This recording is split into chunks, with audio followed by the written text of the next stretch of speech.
আপনার প্রতি আমার একটা অনুরোধ, আমার চ্যানেলকে প্রথমে সাবস্ক্রাইব করবেন, তারপর লাইক করবেন, শেয়ার করবেন, বেল আইকনটা প্রেস করবেন। এগুলো করে আমাকে একটু সাহসটা বাড়ান, আমাকে একটু সহযোগিতা করেন এবং নতুন নতুন ভিডিও যেন আপলোড আপনাদেরকে দিতে পারি। এই আর কিছু না, আপনারা আমাকে একটু সাবস্ক্রাইব করবেন, শেয়ার করবেন, লাইক করবেন, বেল আইকনটা প্রেস করবেন। ধন্যবাদ। আসসালামু আলাইকুম।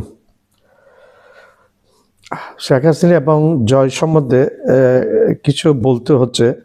বলা হচ্ছে শেখ হাসিনা এবং জয় এফবিআইয়ের গোয়েন্দা নজরদারি জালের মধ্যে আটকা পড়ে আছে। এফবিআই দীর্ঘদিন থেকে ওনাদের উপর গোয়েন্দা নজরদারি চালাচ্ছিলেন এবং এই জালে নাকি এফবিআই জালে নাকি শেখ হাসিনা এবং জয় দুজন এফবিআইয়ের গোয়েন্দা নজরদারি জালের মধ্যে আটকা পড়ে গেছে শেখ হাসিনা এবং জয়।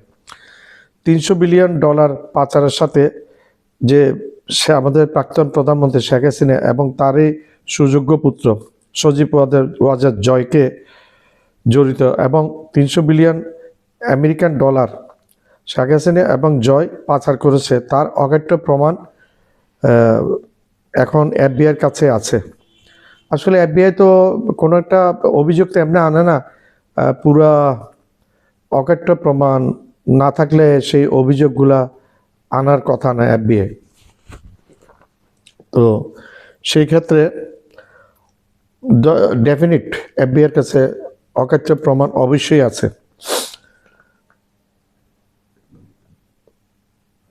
এখন আধুনিক প্রচারের যুগ, আধুনিক প্রচার যন্ত্রটা এত বেশি অ্যাডভান্স, এই যুগে কোনো কিছু আর গোপন থাকে না।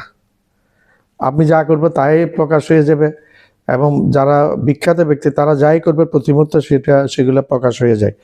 তার পরিপ্রেক্ষিতে এই জয় এবং এফবিআই এই গোপন কাজ কারবার, যে টাকা পাচারের কাজ কারবারগুলো এফবিআই ফলো করেছে, এফবিআইয়ের কাছে যথেষ্ট প্রমাণাদি আছে।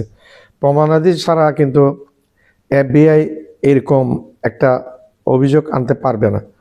কারণ যদি এটা মিথ্যা হয় তাহলে জয় এবং শেখ হাসিনা দুজনে মিলে এফবিআইয়ের বিরুদ্ধে মামলা করলে অনেক বিলিয়ন ডলার তারা ক্ষতিপূরণ মামলা করলে পাওয়ার সম্ভাবনা থাকবে। এই জন্য এফবিআই অকাট্য প্রমাণ ছাড়া কোনো কিছু সহজে করবে না।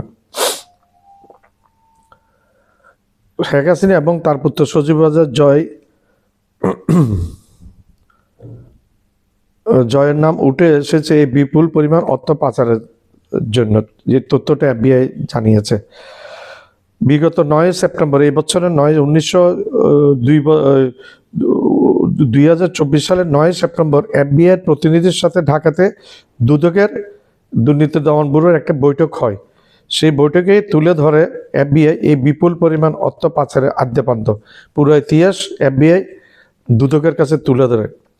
এফবিআই তদন্তে উঠে এসেছে হংকং এবং হংকংয়ের 2টি কোম্পানি, কেমান আইল্যান্ড এবং একটি সেল, এই কোম্পানির মাধ্যমে আমেরিকার বিভিন্ন ব্যাংকে টাকাগুলা হস্তান্তর করেছে শেখ হাসিনা এবং জয়, জমা দিয়েছে বিপুল পরিমাণ অর্থ।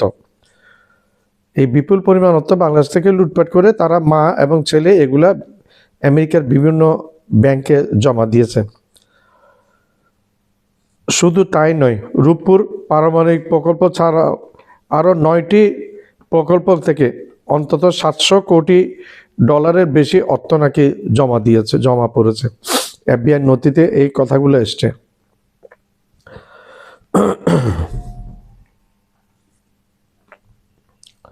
এফবিআই তাদের লন্ডন প্রতিনিধির মাধ্যমে নিশ্চিত হয়েছে বাংলাদেশ থেকে এই বিপুল পরিমাণ অর্থ পাচারের সংবাদটা, এবং বর্তমানে এফবিআইয়ের কাছে এর যথেষ্ট অকাট্য দলিলপত্র আছে।